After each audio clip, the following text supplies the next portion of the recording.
Hello everybody, my name's Matt and today we're going to be playing Firewatch. Let's get into it. You see Julia. Ooh.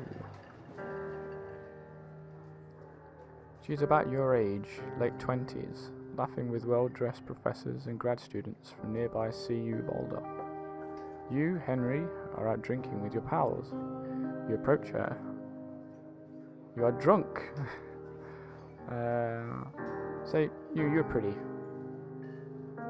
You're pretty, she says coolly. You are not, you are a future hangover. What? You reply, confused. Someone should buy you a cheeseburger, she says. She flags down a waiter, and 1 week later you and Julia you are Julia's boyfriend. Ooh. Backpack. Come on, backpack.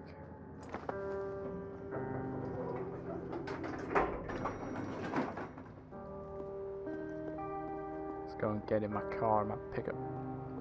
Whoop.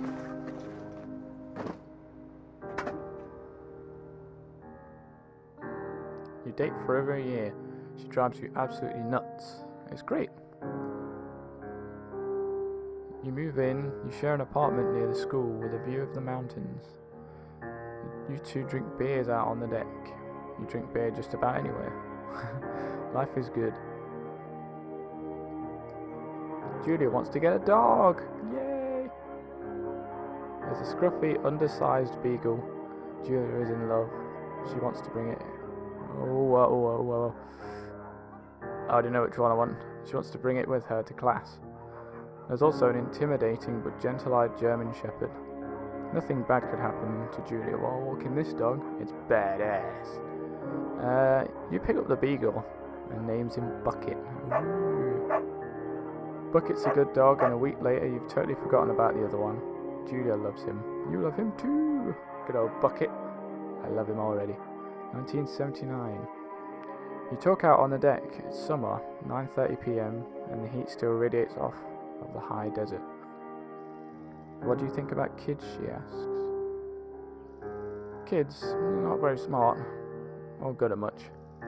I'm saying if you and I have a couple little idiots. Ooh. That'd be pretty good. First step's always a pet. In that case, we should probably get married.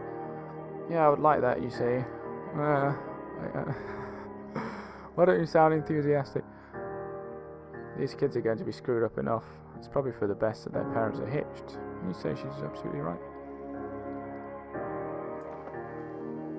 Ooh, I'm outside.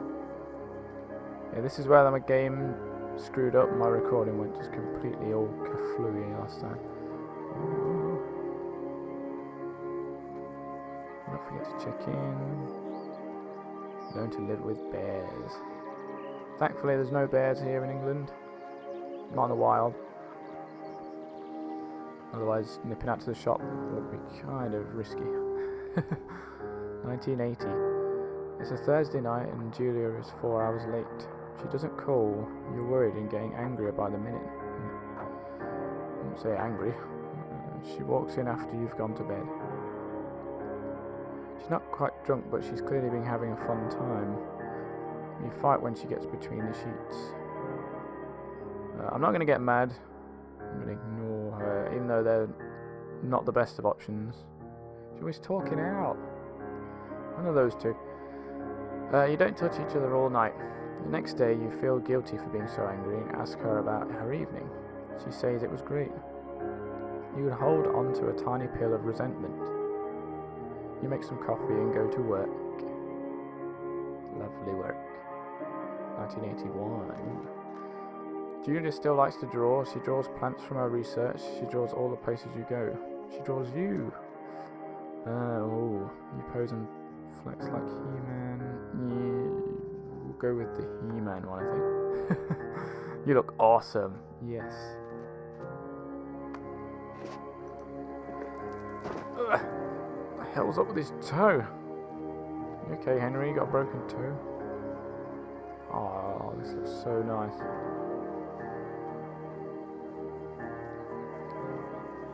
Ah, the It's really, really gorgeous. Hey birds!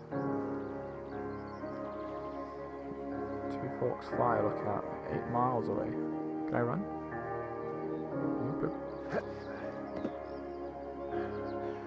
Oh, cool. I'm blind! 1982. During the summers, you and Julia enjoy walking Bucket at night. Yay. There's a festival in town. It brings in folks from faraway places. One of them tries to mug you with a knife. Bucket gets kicked. Ah, but Bebop, fuck the dog. Julia yells. She gets flustered and has trouble speaking when she's stressed. You confront the attacker. You scare him away, or you beat his goddamn face in.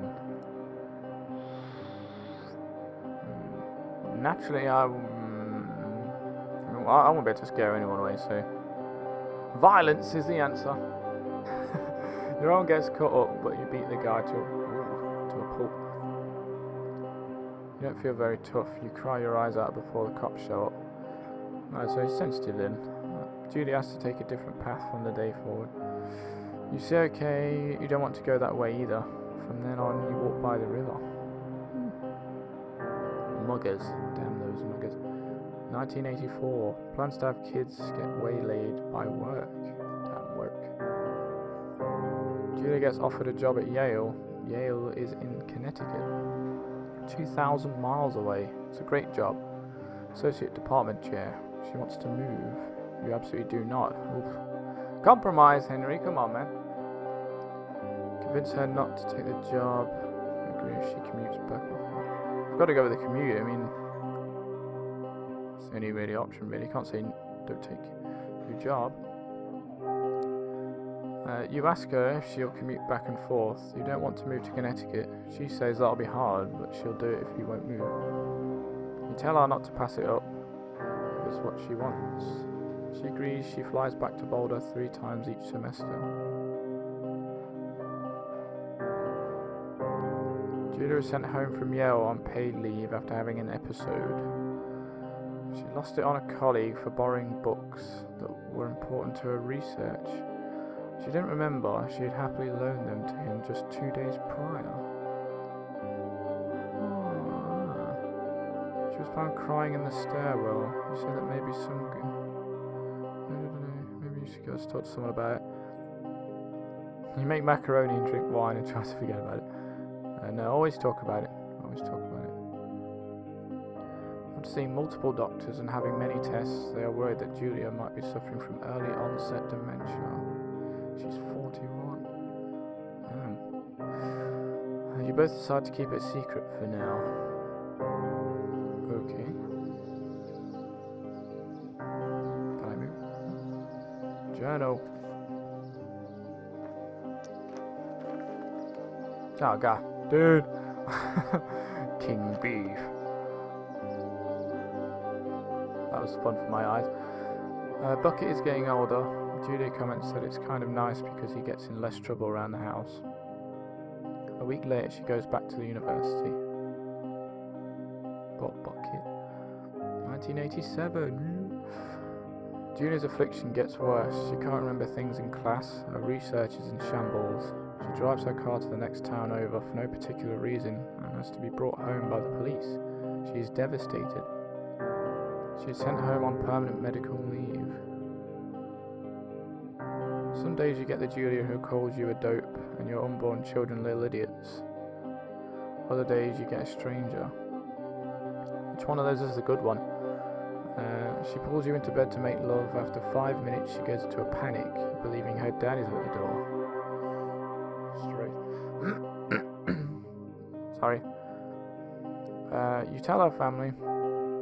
They are crushed and begin to make trips to and from their home in Australia to visit her. For a while, your friends come by with little things to brighten the day. She gets worse. Okay. 1988. You spend 4 days following Julia around the house. You count the seconds between the 2 weekly visits from Daniel the nurse. He suggests that Julia could live somewhere else, somewhere with 24-hour care or a home. It sits with you for a couple of months.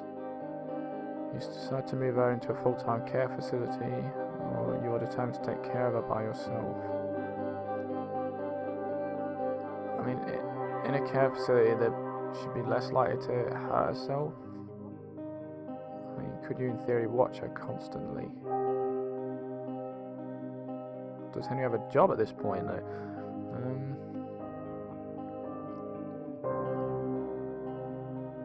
I'm gonna go with a home one. It always sounds bad when you put someone in a home. Oh, we're back in the forest.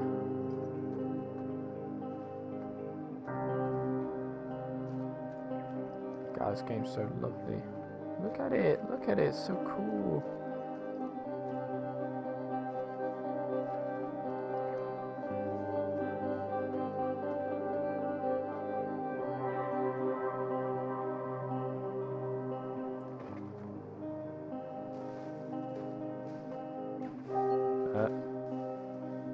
Do days normally run like that?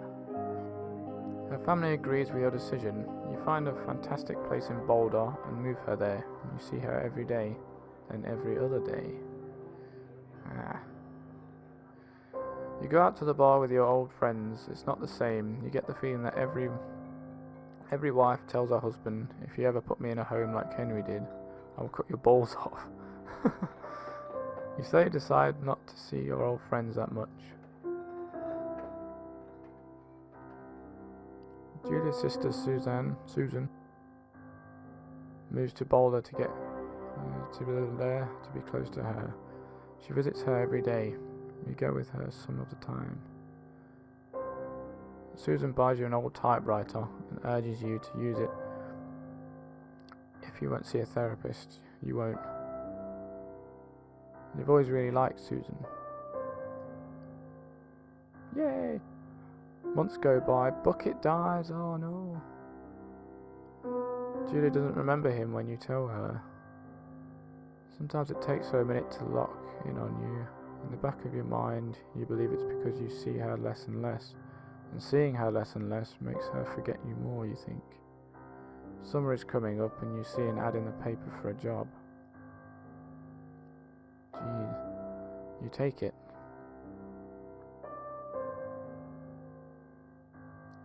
Is he doing the right thing though by distancing? That's not an easy decision to make. God. Got some mad feels from the start of this. Jeez. Went to the lookout tower. I wish my food had stayed down.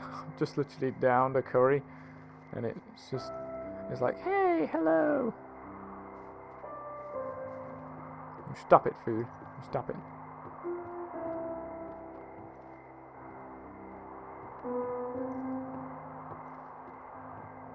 Cool.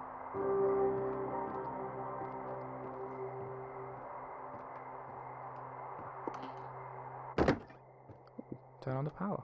Hello. Where's the kettle? Right. Let's get some tea. Hello, Two Forks Tower. How did that come from?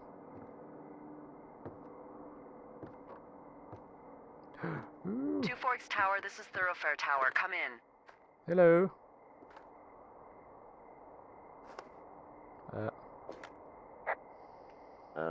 Hello? Whoever this is? It's Henry, right? Yeah. It is. I'm Delilah. Yeah, that's what the guy said on the phone. Pineco. So, what's wrong with you? Excuse me? People take this job to get away from something. So, what's wrong? What's wrong with you?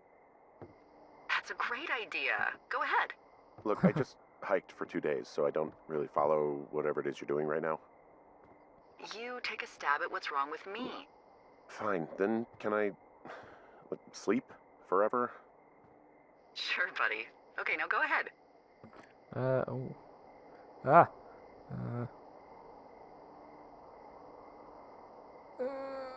You're rebelling against Mom. Okay, you're probably just rebelling against a mom who wishes you had given her grandkids, by the sound of your voice, at least 15 years ago. You come out here and it really grinds her gears and you love it. Can I sleep now? Nice, cheers, Well, She also says I fuck immature men, but in my defense, who wouldn't want a 28-year-old with ambition and energy and some fire in his belly in bed? Me, I'm going now. Just a second, now it's my turn. Okay, good night, bye. Let's see. I don't know anything about you, but 9 times out of 10, folks out here simply got dumped. Huh, is that it? Close? Good night. Good night. No. Welcome to the job. Yay! Firewatch. Sweet. Thank you all so much for watching the intro to Firewatch, and I'll see you again for day 1.